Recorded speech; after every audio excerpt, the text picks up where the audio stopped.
fadlan marka hore haddii aad ku cusubtahay channelkan subscribe dheh like saar si aad u hesho waxyaabahan iyo waxyaabo kale oo ka sii badan mahadsanid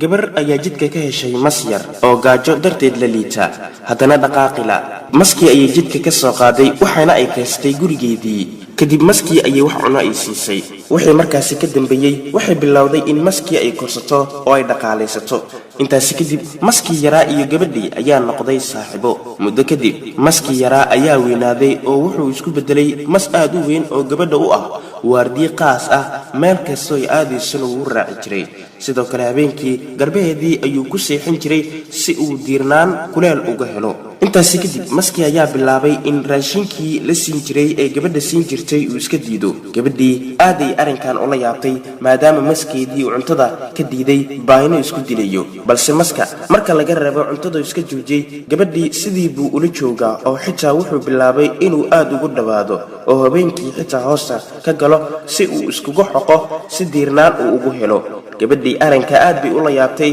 iyadoo walwal ka qabta inuu maskeedii baahi uu u dhinto gabadhii ayaa go'aansatay in dhakhtarka xayawaanada u tagto si ay u ogaato cilada haysta maska dhakhtarka ayaa weydiiyay gabadha maska ma adigaa korsaday mise isagoo weyn ayaad heshay gabadhii ayaa ku jawaabtay isagoo yar baan korsaday dhakhtarkii ayaa weydiiyey habeenkii agtaada miyuu seexdaa gabadhii ayaa ku jawaabtay haa digtoore xitaa meel kasto ayuu ii raacaa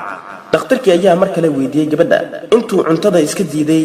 dabeecadihiisii aad ku ogey ma sii wanaagsanaaday oo habeenkii ma isku kaa duuwaa si uu diirnaan kaaga helo gabadhii oo yaaban siduu dhakhtarka u fahmay ayay tiri haa weliba aad ayuu ugu soo dhawaadaa anna subaxii anoo ka cabsanaya inuu baahi dilo ayaan jikada u ordaa oo cunto u soo qaadaa balse mar kasta wuu iga diidaa dhakhtarkii oo qoslaya sidoo kalena walwal ka muuqda ayaa gabadhii ku yidhi waan ogaaday cilada maska haysata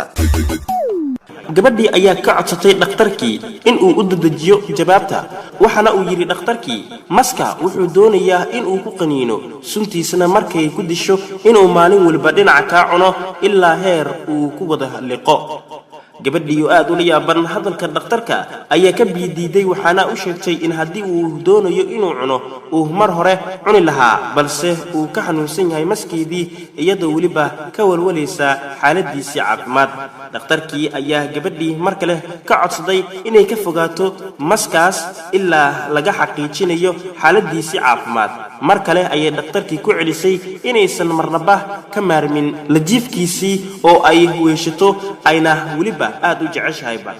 ugu dambeyntii gabadhii ayaa ku laabatay guriga iyadoo taladii dhakhtarka u cuntumi weysay haddana gabadhuna marnaba ma qabin tuhun ah in uu maska dilayo maxaa dhacay marka ay guriga timid maskii ayaa waxa uu ku dhuuntay albaabka guriga laga galo balse markuu indhaha saaray ayuu ku soo booday kadibna waxa uu ka qaniinay laba meel qoorta iyo sidoo kale lugta nasiib wanaag dhakhtarkii oo marka hore ka shakisanaa dhagarta maska ayaa gabadhii soo raacay balse waa uu iska qariyey inay aragto isagoo karka ilaalinayay xaaladda gabadha iyo sidoo kale maska u dhaxaysa maalintaasi dhakhtarku wuxuu horay u ogaa in maska uu doonayo in gabadhan uu dilo dhakhtarka markuu arkay in gabadha guriga ay gashay ayuu hubsaday markii in muddo ah uu waayay wax dhaqdhaqaaq ah ayuu albaabkii guriga jebiyey kadibna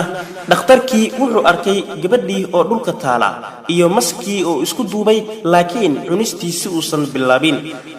dhakhtarkii wuxuu soo qaatay bir weyn oo guriga taylay maskii ayuuna madaxa kaga dhuftay kadibna gabadhii ayuu ka furfuray maskii maadaama uu marka hore isku duubay weliba gabadhii sunta ayaa saartay oo jirkeedii wada gaaray balse aysan dhiman dhakhtarkii ayaa gabadhii ula cararay isbitaalka kadibna sunta ayaa laga saaray muddo kadib waxay ku soo laabatay xaalad caadi ah gabadhii ayaa dhakhtarkii ugu mahadcelisay sida uu u badbaadiyey nolosheedii haddaba sheekadan waxaad ka fahmi kartaa laba arrin in gabdhuhu ay madax adag yihiin oo aan laga celi karin waxay rabaan ilaa xaqiiqdu ay soo aragto iyo in la isku halayn karin nolosha dunida saaran marka laga reebo hooyada